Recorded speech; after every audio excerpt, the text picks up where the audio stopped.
Hello everyone, आज हम discuss करने वाले हैं एक बहुत ही इम्पॉर्टेंट हेमोरॉइडल रेमेडी जिसका नाम है कोलिनसोनिया कैनाडेंसिस, जिसे स्टोन रूट भी कहा जाता है।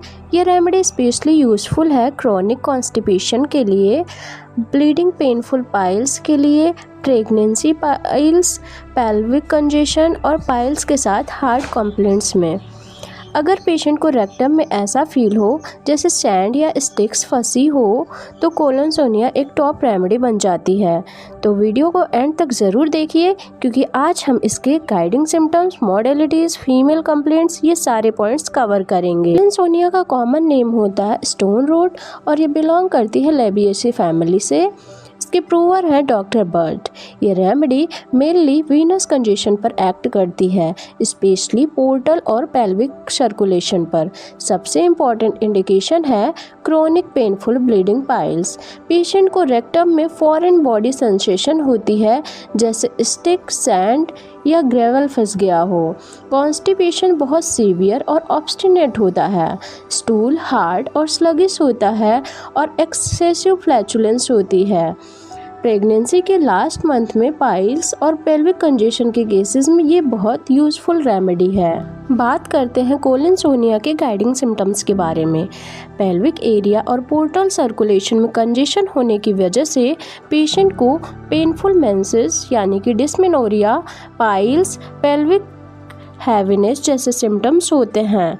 ये रेमेडी स्पेशली उन पेशेंट्स में यूज़फुल है जहां वीनस कंजेशन बहुत ज़्यादा हो। पेशेंट को क्रोनिक और पेनफुल ब्लीडिंग पाइल्स होते हैं। रेक्टम में ऐसा फील होता है जैसे लकड़ी का टुकड़ा या रेत, जिसे सैंड कहते हैं, या कंकड़ फंस गया हो। रेक्टम की वेन्स स्वोलन और कंजेस्टेड होती हैं। कॉन्स्टिपेशन बहुत ऑब्स्टिनेट होता है और पाइल्स बाहर प्रोट्रूड करते हैं। प्रेगनेंसी के लास्ट मंथ्स में पेल्विक कंजेशन के साथ पाइल्स और टेनिसमस के साथ हेमोरॉइडल डिसेंट्री भी हो सकती है। ये कॉन्स्टिपेशन की एक बहुत अच्छी मेडिसिन मानी जाती है, स्पेशली जब कॉन्स्टिपेशन के साथ पाइल्स, हेडेक और एक्सेसिव फ्लैचुलेंस प्रेजेंट हो। कोलिनसोनिया में कॉन्स्टिपेशन लोअर बोवेल की कंजेस्टिव इनर्शिया की वजह से होती है। इसके स्टूल की बात करें तो हार्ड, स्लगिश और पेनफुल होता है और पेशेंट को बहुत ज़्यादा फ्लैचुलेंस महसूस होता है। डॉक्टर नेस ने एक क्रोनिक कॉन्स्टिपेशन का केस परमानेंटली क्योर किया था जिसमें पेशेंट को हफ्ते में सिर्फ 2 बार स्टूल होता था।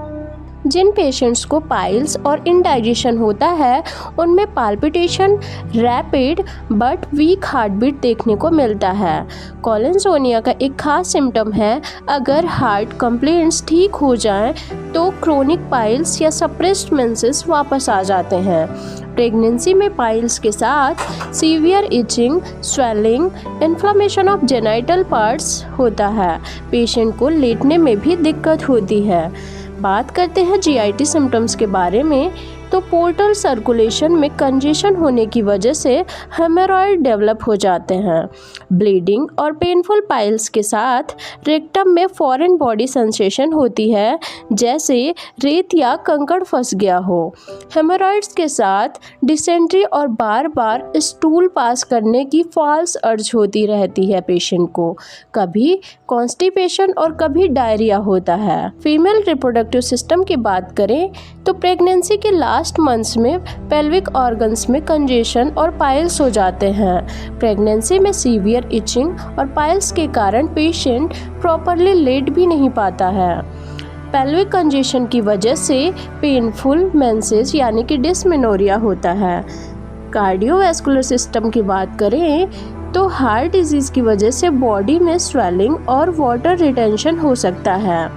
पाइल्स और इंडाइजेशन वाले पेशेंट्स में पाल्पिटेशन होती है, हार्ट बीट फास्ट होती है लेकिन वीक होती है। मॉडलिटीज़ की बात करें तो इसमें बात करते हैं एग्रेवेशन की।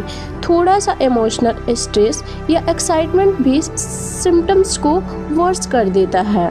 एमेलियोरेशन की बात करें तो गर्मी या वार्म एप्लीकेशन से पेशेंट को रिलीफ मिलता है।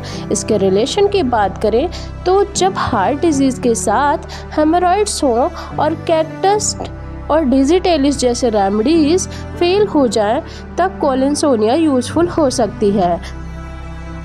तो दोस्तों, ये रहा कोलिनसोनिया होम्योपैथिक रेमेडी का कंप्लीट एक्सप्लेनेशन। अगर वीडियो हेल्पफुल लगा हो तो वीडियो को लाइक करें, चैनल को सब्सक्राइब करें और अपने फ्रेंड्स के साथ ज़रूर से ज़रूर शेयर करें। Thanks for watching.